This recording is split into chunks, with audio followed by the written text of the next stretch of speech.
New TV Telugu. YCP అధినేత జగన్ పై AP Congress అధ్యక్షురాలు YS Sharmila తీవ్ర స్థాయిలో విమర్శలు గుప్పించారు. మద్యం కేసులో తాను నిర్దోషినని చెబుతున్న జగన్ తన తండ్రి దివంగత వైఎస్ రాజశేఖర రెడ్డి గారిలా తప్పుంటే ఉరితీయండి అని ధైర్యంగా ఎందుకు ప్రకటించడం లేదని ఆమె సూటిగా ప్రశ్నించారు. ఏ విచారణకైనా సిద్ధమని చెప్పలేని పరిస్థితుల్లోనే జగన్ ఉన్నారని షర్మిల ఆరోపించారు. జగన్మోహన్ రెడ్డి గారు ఒకప్పుడు ముఖ్యమంత్రిగా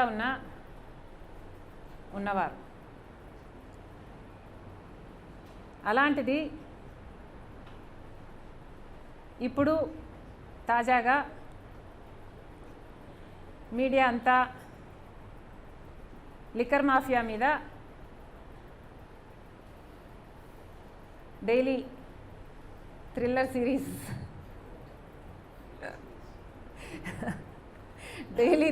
సిరీస్ నడుపుతోంది.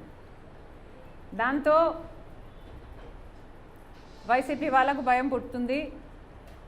సహజంగానే జగన్మోహన్ రెడ్డి గారు ఆ భయాలని అడ్రస్ చేయడానికి, వాళ్ళకి సెక్యూరిటీ కలిగించడానికి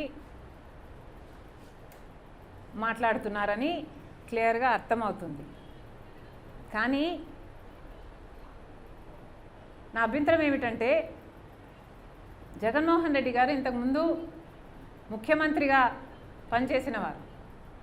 అలాంటిది ముఖ్యమంత్రిగా హోదాలో ఉన్న వ్యక్తి పోలీసు డిపార్ట్మెంట్ని పట్ల వాళ్ళ బట్టలు ఉడదీస్తాం, వాళ్ళని తరిమి కొడతాం, వాళ్ళు ఎక్కడున్నా పట్టుకొస్తాం, విదేశాలకు వెళ్ళినా వదిలిపెట్టాం లాంటి మాటలు ఒక మాజీ ముఖ్యమంత్రి గారు మాట్లాడడం అస్సలు బాగలేదు.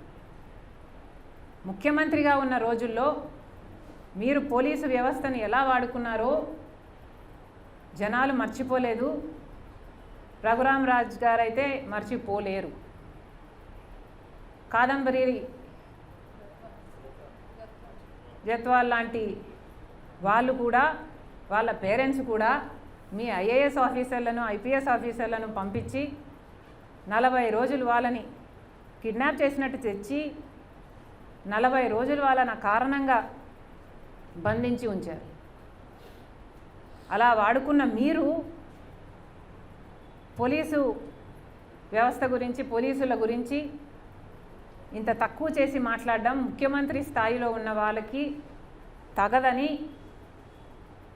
నా పర్సనల్ ఒపీనియన్. అసలు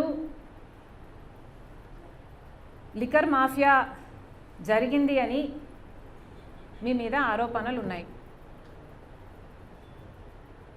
మరి అలాంటప్పుడు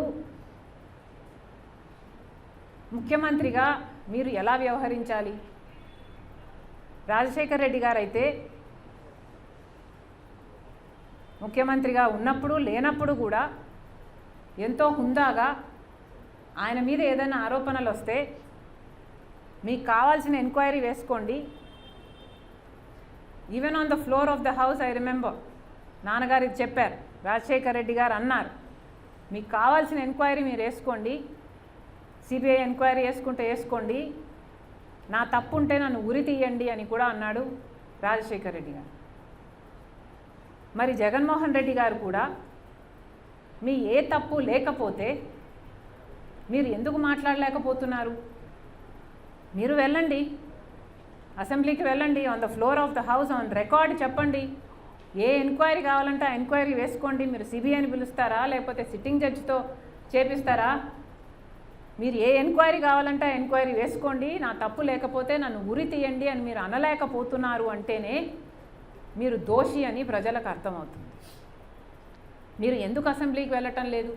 వారు ఎందుకు ఇప్పుడైనా మీడియా మీటింగ్ చెప్తున్నారు కదా, ఇప్పుడైనా మీరు ఎందుకు చెప్పలేకపోతున్నారు? మేము ఓన్లీ క్యాష్ పద్ధతిలో ఎందుకు అమ్మాము అన్న సమాధానం ప్రజలు ఎక్స్పెక్ట్ చేస్తున్నారు. అది చెప్పకుండా నా చుట్టుపక్కల ఉన్న వాళ్ళంతా మంచివాళ్ళు, మచ్చలేని వాళ్ళు, అవినాష్ను కూడా సిబిఐ దోషి అని ఆరోపిస్తుంది. అలాంటి వాడిని పట్టుకొని అమూల్ బేబీ చిన్నవాడు ఏం తెలియదు అని పక్కనే పెట్టుకొని తిరిగిన వాళ్ళు మీరు. మరి మీరు చెప్పే స్టేట్మెంట్లకి మీరు నా పక్కనే పెట్టుకున్నాను వీళ్ళని కాబట్టి వీళ్ళంతా మచ్చలేని మనుషులు అని మీరు ఇచ్చే క్రెడిట్ ఎవరికి కావాలండి? మీరు నిజంగానే నిర్దోషులైతే ఒక పద్ధతి ఉంది, ఈ సిస్టంలో ఒక పద్ధతి ఉంది. How you can come out as an innocent. But అది చేయటం లేదు కదా మీరు. Very disappointing.